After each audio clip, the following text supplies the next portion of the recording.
This is the most important time of our church year, so why not find a way to focus on that? Why not find a way to bring our families in to that time of year in a way that's life-affirming and also truthful? Younger kids don't know the story behind it, and they just know that Easter Bunny, Palm Sunday. Everyone who's a part of this is just really invested. There's no one here who doesn't want to be here. It changes people. They are visualizing it, they are experiencing the emotions, the sequence of things that took place. People tend to not cry, but they feel touched and feel like they should change something to be better. It brought to life the story, the passion. It made it real for our children.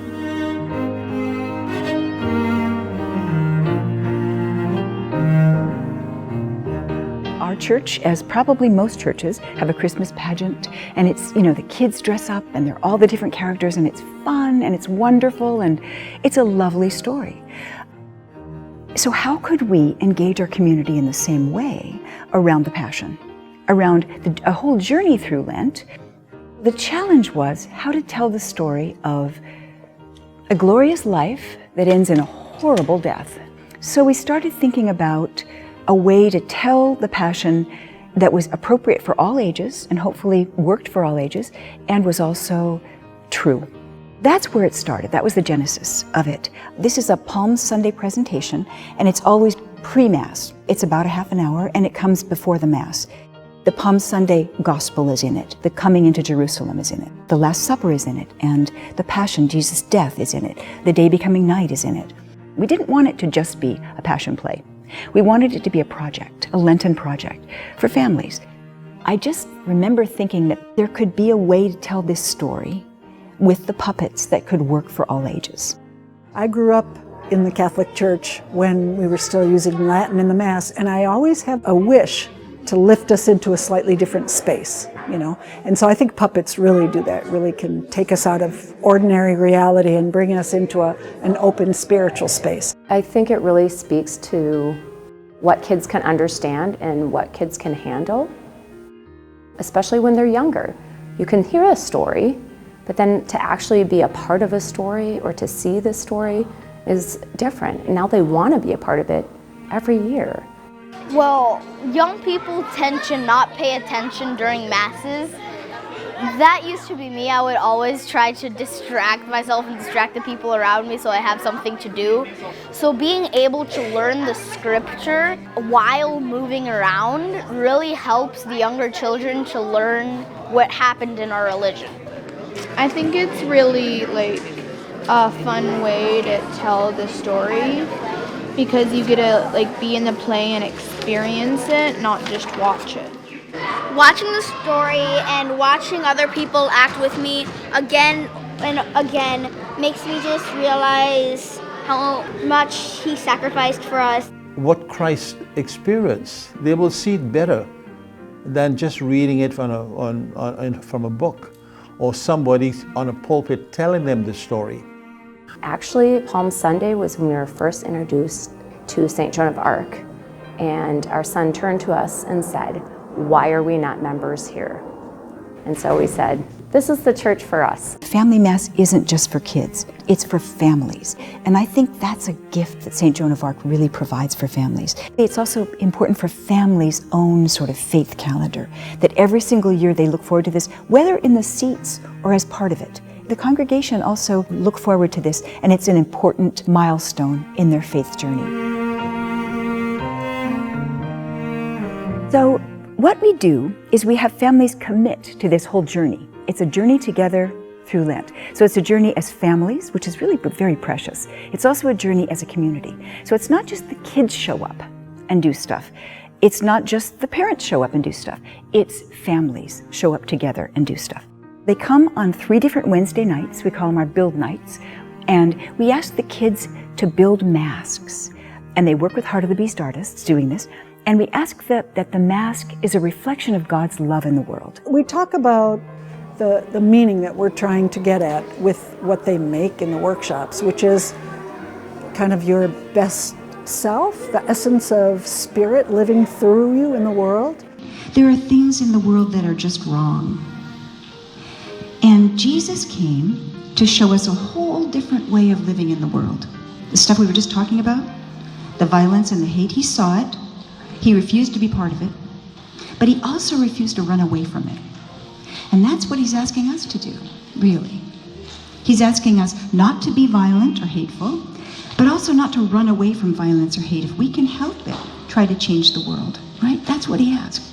At the beginning of our rehearsals, we always pray, and then they tell us what we're doing that day. It's like we're all working together to create our masks, to create a beautiful mask, to put on a beautiful show. What the masks represent in the play is our love and our will to be peaceful and follow Jesus. So they bring a lot of depth into the story. I choose what I choose because I'm really thankful for nature and animals, and I really think that's how God shows his love. The masks, for me, in the play, me and our love was into this. We created this by ourselves, maybe with a bit of help from our parents, but not a lot. And we did this with our own hands. I think it's a great opportunity, and it's really fun to be able to do all this art, and I love being in the play. I think it's really fun. I just feel like the whole thing is heightened, by the use of art. Music does it. We use art to depict God, Jesus, saints, the experience of the gospel all the time. Just to enter into a space of creativity and art, which is sort of divine, it's sort of spiritual, I think deepens our understanding and helps us approach it more with a kind of an open heart. I think puppets are magical in that way because they show, don't tell. There are very few words, and it works for all ages. It really does. It's a really beautiful interpretation, I think, of the story, and I think that the costumes and everyone putting their heart into it and everyone working together to bring it forth is a really important part of the telling. So I don't think there's any other way to tell it, honestly. Everyone's involved. The story is important because we're showing our love for Jesus and that Jesus came back from the dead for us. The story is sort of sad, but it comes out as happy because Jesus dies and the night puppet comes and it's night, but it's so meaningful at the end. Jesus rising, and that's the happy part, but the sad part is Jesus has a humongous heart to share, and so it's really sad when he dies because basically all that love is gone and it's just darkness and his body is dead. This particular project takes on that really difficult and ugly death, looks at it unflinchingly. In our own way, yes, it doesn't have nails and a cross, but it does have a death. It's something we have to look at. We mostly look at Jesus' life. That's what I always want the kids to take away, is his life is what matters. We provide a safe place for families to explore some of this stuff. It's a real story. People die. There are sad things that happen in this world, and then how do we react to that? How do we internalize that or talk about it? And so it's helped us to kind of come together and talk about that this is what happened and that sometimes people don't do good things. We begin the play with the procession into Jerusalem. We call it Jesus Last Week. So it's the Passion with a little bit extra. And we start with the entry into Jerusalem. And the people are saying he's coming, and they're waving their palms, and they're wearing their masks, which speak of God's love in the world. And they're doing the story. They're saying, this is the guy, he's coming. There are animal puppets who also join this procession and join the whole journey. They're always sort of part of the web of creation. So that's another kind of interesting and important message that kids really do get, because they're so connected to animals.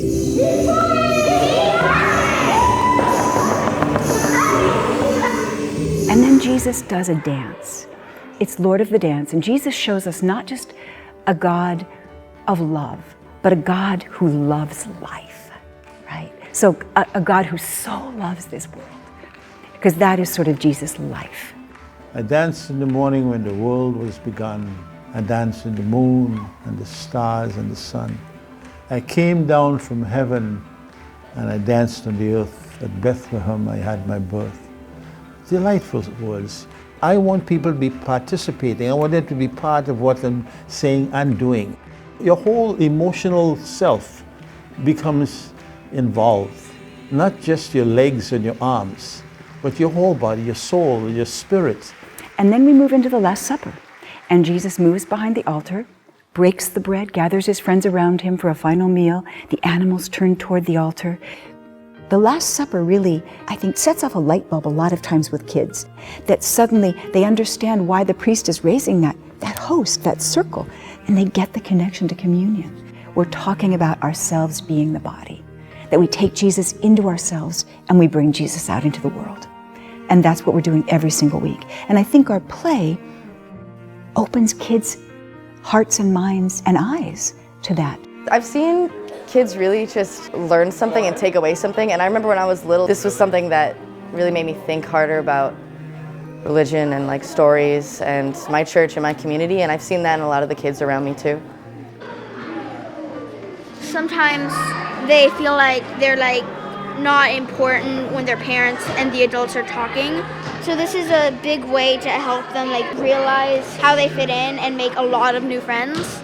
The place when the apostles told Christ, don't mess around with those kids. Just get them out of. Christ said, no, you bring those children to me. And not just sit back and watch it, but to actually be a part of the story and part of the telling of the story is pretty powerful. After the Last Supper, we do the sign of peace, just as in the Mass, and then we move into our groups for really Gethsemane, or the betrayal. And at this point, Jesus asks us to stay awake and watch with him. And the congregation feels very much a part of this, that all of this journey is our journey. And so the community basically denies Jesus by taking off their masks. When we take off our masks, we're telling Jesus that we don't want to follow him anymore because he disappointed us.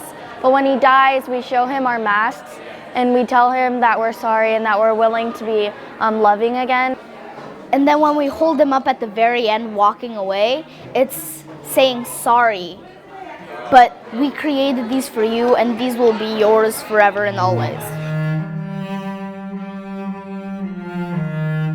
What I want you to do is go home this week and think about what you think is just wrong with the world. What's unfair? What do you wish you could fix? Think about that. Talk about it with your parents. Next week, you're going to come in and you're going to write that on the strips, little piece of purple fabric. We're going to wear those in the play, and in the time when Jesus dies, we take our sorrows and we put them on Jesus. Jesus accepts them, and they take Jesus down. So that's what I want you to think about this week, okay? Because that's a part of Lent that we need to think about. That Wednesday that we write our Lamentations, we write them together. And so me and my children, they go right to it and write it down. And then in the play, those same strips of cloth are being placed on Jesus's back. So it is a literal piece that kids can understand. They say they laid their sorrows upon Jesus. Everybody writes on two of them, and you write all of your sorrows and things that make you really sad, and then in the play they just lay them on Jesus, and it's like kind of letting go of the sorrows because he took them for you. It's basically kind of a miracle that you can let your sorrows go away, because if you just let your sorrows go into you, it's basically like building up your sorrows, and then you'll be sad for the rest of your life. But I think also kids can connect to, I wrote on one of those Lamentations, this is what I'm bringing. Jesus turns and walks into our pain, trying to understand our pain, trying to fix our pain, trying to have us help with our pain. Yeah, it's really intense and it's really harsh, and there's the moment where I'm a disciple this year and we actually beat Jesus to death, which is kind of insane and kind of violent and dark, but I think we do it in a way that's more meaningful. And I think the masks and the costumes and the art and the love in the performance makes it easier for children to deal with, and adults in general. I see people cry every year at every performance, but then they also are really touched and they leave different. The congregation is really reflecting and thinking during this time because it's powerful. And with the puppets, it makes it live. It's sad. It's a really moving play where I'm pretty sure I'm crying like every year, even in rehearsal, the dying of Jesus. I think it's a pretty introspective time. And we don't know what's going to happen next. I think that's okay too. It's okay to be with your children in that and for them to have this representation of mystery. And then we realize what we've done, and we pick up the body of Jesus, and we're left with the body. That's all we have. And we talk about how when we take up Jesus' work, when we try to work to solve the world's problems, Jesus lives. Then we're left with that. We're left with our hands. So we paint our hands, and we make a Hands of Jesus board. You know, all our hands are all over the board, and it says, "We are the hands of Jesus." And we show that at the very end of our play, to remind us that Jesus' body isn't here, but why did he come? He came for us to take on the sorrows of the world, us to change the world with our love, to bring about the kingdom. The people stand up and raise their masks as if to recommit to being the hands of Jesus, to being God's light in the world. And they walk out. The animals have their moment of farewell. Then, as the Bible says, Jesus died, and for 3 hours, day became like night. So a huge black puppet comes, which is supposed to be night, and sort of swallows up the body as well as the whole congregation. And we're left with Jesus' words, "Be not afraid." Well, like the night puppet is kind of a little bit scary in my opinion, but like it's telling, do not be afraid. Like no matter what, if there's darkness inside of you, just don't be afraid of it. Jesus came back from the dead to celebrate with all of us that he saw from heaven that we regretted our choice from turning away. Kids reassure their parents, don't worry, he's going to come back, you know, about when Jesus dies. Or even the night puppet, like, don't be afraid, they'll say to their parents. Next week, all the animals come back, and then Jesus comes back, and it's a really beautiful reunion. And I think it helps bring the audience some closure after this performance, which was a little heavier and a little longer. It goes through the story a little bit more slowly so that it's more palatable to kids, as well as there are some fun pieces to it, like making the masks. Thinking about, hey, how do I see God in the world? And this is how I see God in the world, and I got to make this. To think about the service night, there's a service night where they really get involved with being the hands of Christ. It's a very organic way to come to some very deep faith truths and to come to some very deep relationships. The truth is, you don't build community in mass. You build your faith. It's very important. Hopefully you come and you're recharged to go out into the world and bring Jesus' message forth. But you don't necessarily build community. You build community by volunteering. You build community by being part of a project like this. Some kids have grown up in this project. Started out as 4-year-olds. You know, it's been sort of something that kids have been anticipating for a few years, and they're going to keep going, you know. I've been here since I was tall enough to look over the table. This is your 6th creation, and you're 9 years old. So I've gone here since I was 3. The first year, I was pretty little, but I remember just being amazed at all of the costumes and the masks and the whole process of getting everything ready. And I just kind of fell in love with it immediately, and I've been doing it ever since. So, you know, each year it was improved, and certain things were added. And the kids who loved it wanted to participate, so more animals were included. This year we had a 3-year-old and we had an 89-year-old and everyone in between. There's people who year after year will come, and it's an important milestone in their faith calendar. I hope that there's a way in which this makes their faith come to life, that it really makes the stories come to life, and that it makes their faith have true meaning in their lives. And that's the goal, I think, with all of our formation. What we're creating is a prayer, and people feel that prayer. We're talking about scripture, what we believe, and our religion. And so people are reflecting into themselves, seeing what they're doing, and see what they could change to make themselves better people. And it feels like a good thing to do, and I love St. Joan, and I love Heart of the Beast, so it's just like everything I love in one performance, and then I get to be a part of it. It's amazing. You know, I have felt in this project, but it feels like that's true of this church in general, is just really seeking the true expression of the divine in our everyday lives, and I love that. Palm Sunday drew us here, and then since we've been involved in the mask making, the soup suppers, and as we've become involved, I think they've taken on a little bit more about what it actually means to be the hands of Christ. They feel like they're a part of something bigger that changes the world.